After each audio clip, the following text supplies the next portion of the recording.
మన ప్రభు అయిన యేసుక్రీస్తు నామములో కూడి వచ్చిన ప్రతి ఒక్కరికి వందనాలు తెలుపుకుంటూ దేవుని యొక్క పరిశుద్ధ గ్రంథము నుంచి మత్తయి సువార్త 7వ అధ్యాయము మొదటి వచనం కానుంచి మనం చదువుకుందామండి.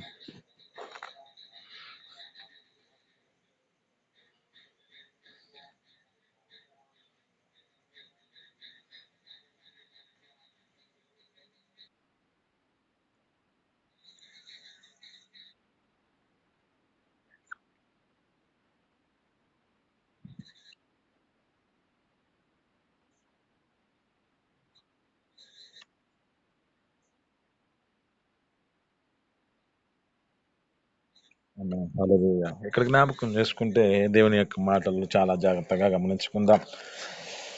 తీర్పు తీర్చకుడి, అప్పుడు మిమ్మును గూర్చి కూడా తీర్పు తీర్చబడదు. మీరు తీర్పు తీర్చు చొప్పుననే మిమ్ముని గూర్చి కూడా మీకు ఆ తీర్పు తీర్చబడును. మీరు ఎంత కొలుస్తూ ఉన్నారో కొలుచు కొలత చొప్పుననే మీకును అది కొలవబడుతుంది అంటున్నాడు.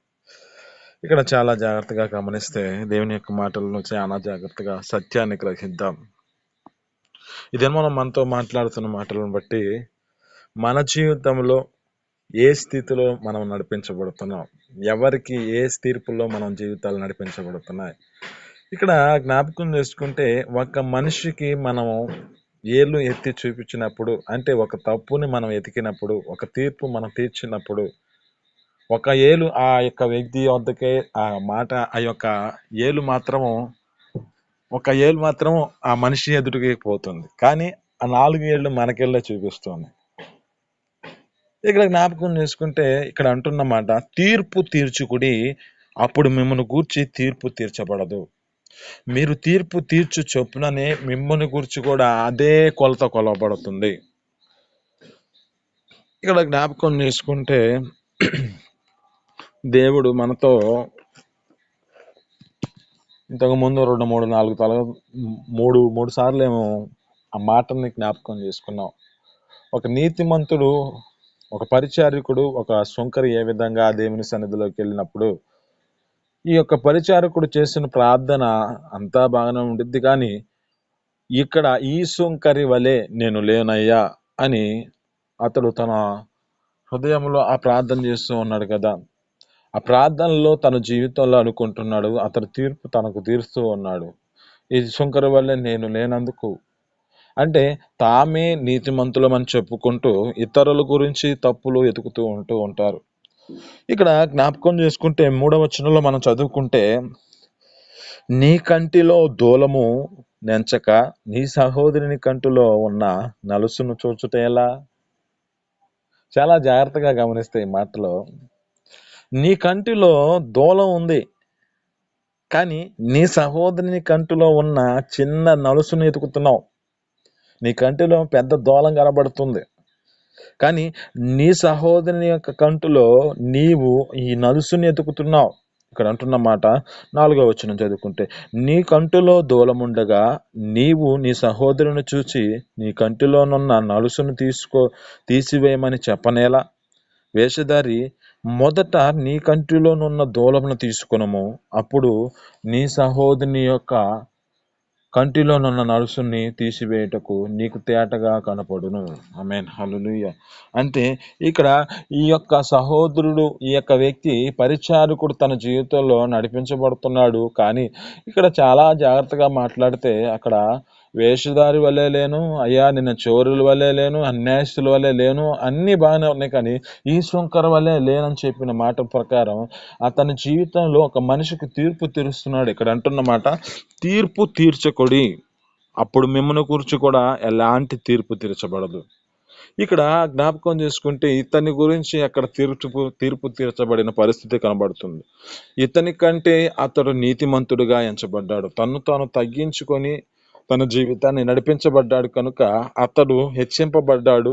ఇతను తను తాను హెచ్చుకుంటూ ఉన్నాడు కనుక తన జీవితంలో తాను తగ్గించబడిన పరిస్థితి కనబడుతుంది. ఇక్కడ అంటున్న మాటలో, మీరు ఎంతవరకు కొలుస్తున్నారో ఆ కొలత మీకు కూడా ఉంది.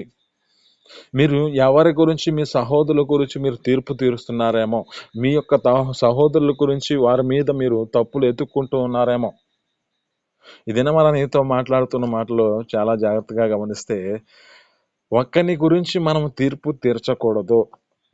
దేవుడే ప్రతి మనిషి తన జీవితంలో తను చేసిన వాటన్నిటిని మనము దేవుని ఎదుట వారి జీవితాలను బట్టి, అయ్యా, ఈ యొక్క వ్యక్తి ఈ విధంగా అవిధేయతను కలిగి ఉన్నాడు, ఇతన్ని క్షమించి ఇతన్ని మార్గంలో దేవుని నీ యొక్క మార్గంలోనికి తిరుగునట్లుగా క్షమించండి అయ్యా అని చెప్పి మనం ప్రార్థన చేయటమే. కానీ అయ్యా, ఈ మనిషి ఈ విధంగా నడిపించబడ్డాడు, ఇతడు పాపి అని మన జీవితాలలో మనము తీర్పు తీర్చకూడదు. ఎందుకంటే ప్రతి తీర్పు తీర్చువాడు పైన ఉన్నాడు, పరలోకమందు ఉన్నాడు. అయితే ఒక మాట మీతో చెబుతున్నాను, చాలా జాగ్రత్తగా గమనిస్తే మత్తయి సువార్తలోనే 5వ అధ్యాయంలో 21వ వచనంలో చదువుకుంటే ఒక మాట అంటున్నాడు, నరహత్య చేయవద్దు, నరహత్య చేయవాడు విమర్శకి లోనగును. పూర్వీకులతో చెప్పబడిన మాటలు మీరు విన్నారు కదా. నరహత్య చేయవాడు విమర్శకు వస్తున్నాడు. అయితే ఇక్కడ ఇంకా అంటున్న మాటల్లో జ్ఞాపకం చేసుకుంటే, నేను మీతో చెప్పినదేమనగా, తన సహోదరుని మీద కోపపడు ప్రతి వాడు విమర్శలోకి వస్తాడు. తన సహోదరుని చూసి వ్యర్థుడా అని చెప్పువాడు మహాసభకు లోనగును. అలాగే దోహి అని చెప్పువాడు నరకాగ్నికి లోనగునంట. ఈ పరిస్థితుల్లోనికి ఎందుకు వెలుపుతున్నారు మనుషుల జీవితాలు? నరహత్య చేయవద్దు, నరహత్య చేయవాడు విమర్శకు లోనగుతున్నాడు. ఈ పూర్వీకులతో చెప్పిన మాటలు మీరు విన్నారు కదా. వీరితో చెప్పిన మాటలో మీరు జ్ఞాపకం చేసుకుంటే, ఒక కోపపడు ప్రతి వాడు తనను తాను విమర్శలోనికి తీసుకెళ్ళుకుంటున్నాడు. తన సహోదరుని చూసి ఎవడైనా ఏ యొక్క వ్యక్తిని గురించైనా, ఇతడు వ్యర్థుడు, పనికి మారినవాడు, ఇతడు ఈ పాపి, ఇతని జీవితం ఈ విధమైన స్థితి అని చెప్పు ప్రతి వాడు ఏం చేయబడుతున్నాడంటే, ఇక్కడ జ్ఞాపకం చేసుకుంటే అతడు మహాసభకు లోనవుతున్నాడు. ఒక మనిషి గురించి నువ్వు దోహి అని చెప్పేవాడు నరకాగ్నిలోకి వెళ్ళే పరిస్థితి ఉన్నది. అందుకే ఇంకా ఇక్కడ జ్ఞాపకం చేసుకుంటే ఏమంటున్నాడో ఈ 23వ వచనంలో చదువుకుంటే, కావున నీవు బలిపీఠమునొద్ద అర్పణ నర్పించుచుండగా నీ మీద నీ సహోదరునికి విరోధ భావం ఏమైనా కలదని అక్కడ నీకు జ్ఞాపకం వచ్చినేడలా. చాలా జాగ్రత్తగా గమనిస్తే ఇక్కడ అంటున్నాడు, నీ సహోదరుని మీద అని అనకుండా నీ సహోదరునికి నీ మీద. చాలా జాగ్రత్తగా గమనిస్తే నీ మీద అంటే నీ ఒక్కని మీద ఉండదు కాదు, కానీ నీ మీద నీ సహోదరునికి ఎవరికైనా విరోధ భావం కలిగి ఉంటే నీవు బలిపీఠమున అర్పణ అర్పించుచుండగా ఇది నీకు గుర్తొచ్చిన ఎడలా ముందు ఆ సహోదరునితో నీవు సమాధాన పడము, అటు తర్వాత వచ్చి నీ యొక్క అర్పణ అంగీకరించు, అర్పణ అర్పించుము అంటున్నాడు. అంటే మనము మన యొక్క జీవితాల్లో ఒకళ్ళ మీద మనం విమర్శిస్తూ మన జీవితాల్లో ఆ విరోధ భావం ఉంటున్నా, ఇక్కడ మనము ఇక్కడ అంటున్నమాట, నీ మీద నీ సహోదరునికి ఏదైనా విరోధ భావం వచ్చిన ఎడలా,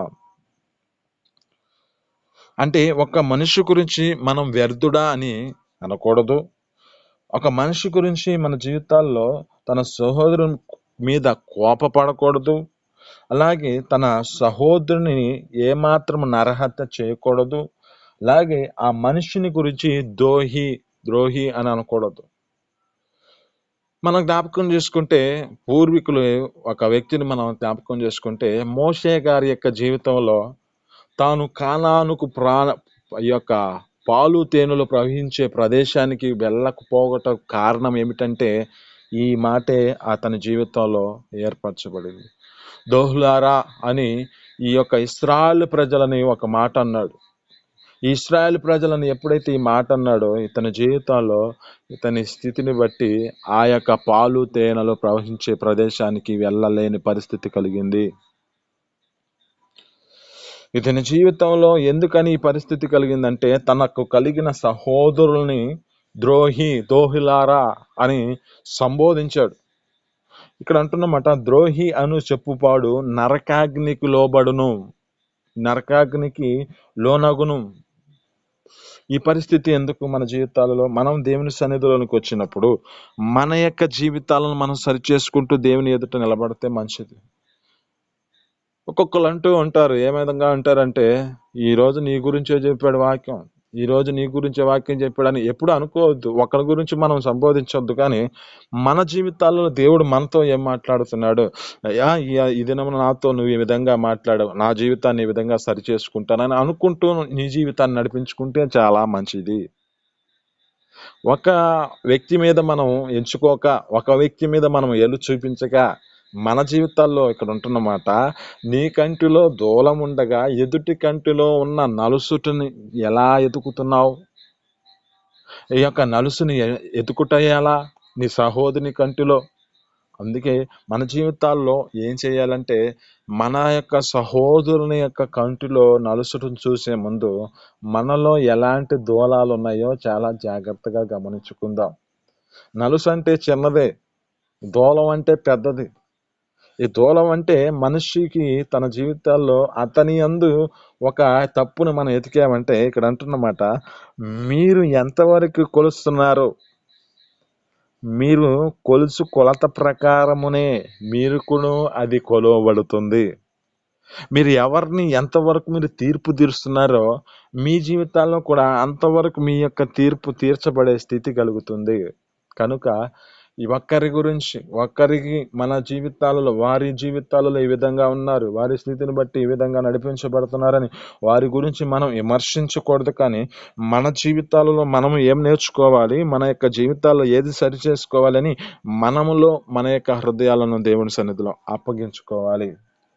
ఎందుకంటే ఇక్కడ అంటున్న మాటలో చాలా జాగ్రత్తగా గమనిస్తే, మనిషిని ద్రోహి అనకూడదు, పడకూడదు తోటి సహోదరుని మీద.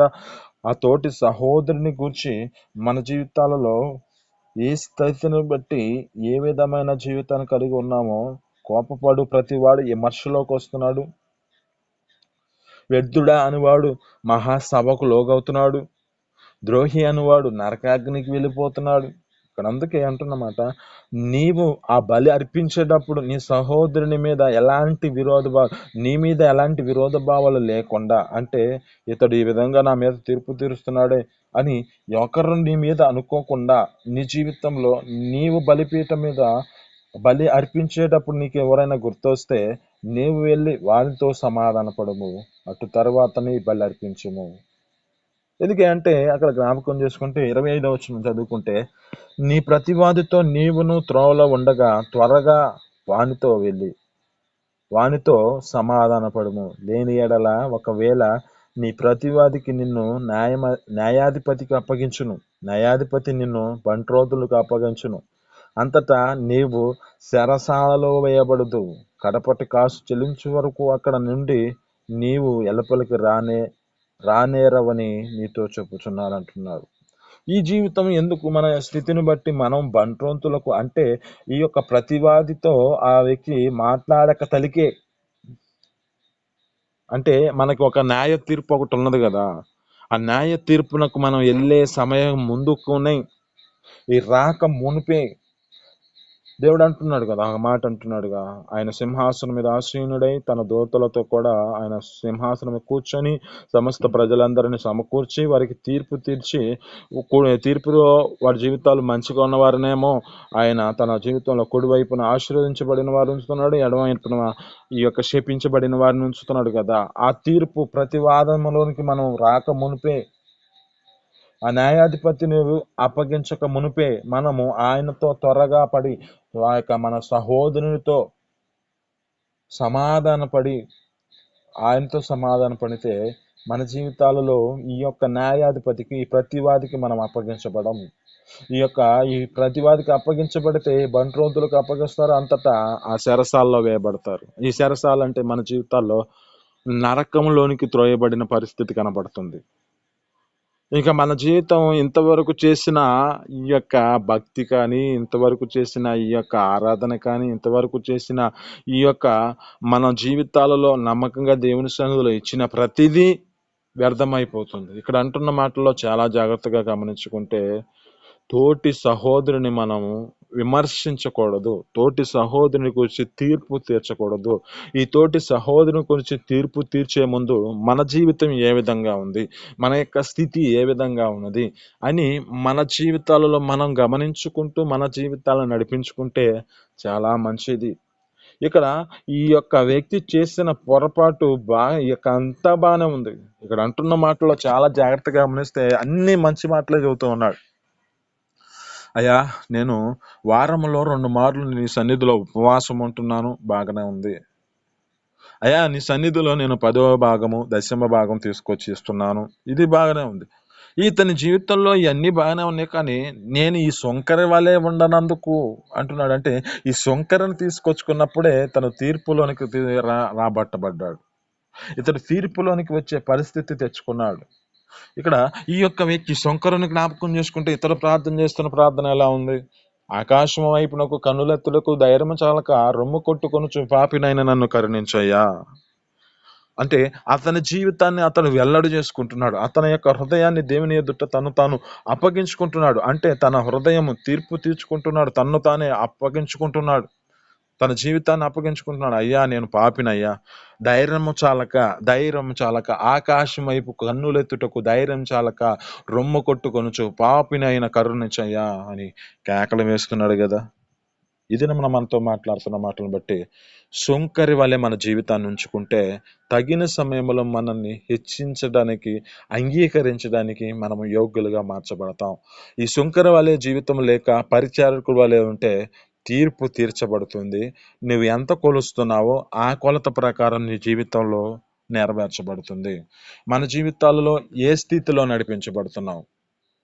ఇక్కడ అంటున్నమాట, నీవు ఎంతవరకు కొలుస్తున్నావో ఆ కొలతే ఉంటుంది. నువ్వు ఎంతవరకు నీ జీవితంలో తీర్పు తీరుస్తున్నావో ఆ తీర్పు అంతవరకే ఉంటుంది. అందుకే తీర్పు తీర్చవద్దు. మీరు తీర్పు తీరిస్తే ఈ యొక్క మీ జీవితాలలో మీ యొక్క స్థితిని బట్టి నరకాగ్నికి, విమర్శలోకి, మహాసభలోకి లోనగే పరిస్థితి ఉన్నది. కనుక మిమ్మల్ని మీరు జాగ్రత్తగా కాపాడుకుంటూ ఈ మాటలు మీ వినికిడిలో దీవించి ఫలించునుగాక. ఆమేన్. చిన్ని ప్రార్థన చేసుకుందాం. పరిశుద్ధుడా, జీవాధిపతి, ఆశ్చర్యకరుడా, మహోన్నతుడా, నీకు స్తోత్రాలు తండ్రి.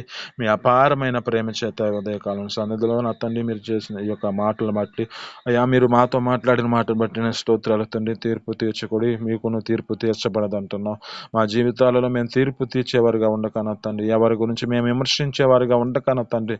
అయ్యా నా తండ్రి, నీ కంటిలో దూలముండగా ఎదుటి కంటి వాడిలో అయ్యా సహోదరుని తండ్రి కంటిలో నడుసులు ఎదుగుటే ఎలా అంటున్నాను తండ్రి. మా జీవితాలలో ఉన్న దూలాన్ని మేము తీసుకొని అనేక మందికి మేము బోధించేటట్టుకు, అనేక మందికి నా తండ్రి మేము ఈ యొక్క మాటలను తెలియచేయబడినట్లుగా మా జీవితాలు మేము సరి చేసుకొని అనేక మందికి ఈ యొక్క ప్రకటనలు చేసే కృపను మాకు దయచేసి మీ సన్నిధిలో నిలబెట్టుకోండి. ఎందుకంటే నా తండ్రి, అయ్యా కోపపాడు ప్రతి వాడు నా తండ్రి విమర్శలోకి వెళ్ళిపోతున్నాడు తండ్రి. వ్యర్థుడా అని వాడు మహాసభంలోనికి అవుతున్నాడు. అయ్యా నా తండ్రి, మా జీవితాలు ఆ విధమైన స్థితిలో ఉండక నా తండ్రి, అయ్యా ద్రోహి అనువాడు నా తండ్రి నరకాగ్నిలోనికి వేయబడే పరిస్థితి వస్తుంది కనుక నా తండ్రి, మా జీవితాలు అట్టిగా ఉండక మీ కృపతో జ్ఞాపకం చేసుకుని నీ సన్నిధిలో నా తండ్రి మా యొక్క మళ్ళీ బలిపీఠం అర్పించేటప్పుడు నా తండ్రి, అయ్యా మా మీద ఎలాంటి విరోధ భావాలు ఎవరి మీదైనా ఉంటే నా తండ్రి, ఎవరికైనా ఉంటే నా తండ్రి, మేము వారితో సమాధపడే కృపను మాకు దయచేయండి. మీ సన్నిధిలో నిలబెట్టుకొని నీకు మహిమ తెచ్చుకోమని యేసు పరిశుద్ధ నామమున అడిగి పొందుకొని జీవిస్తున్నాను తండ్రి. ఆమేన్.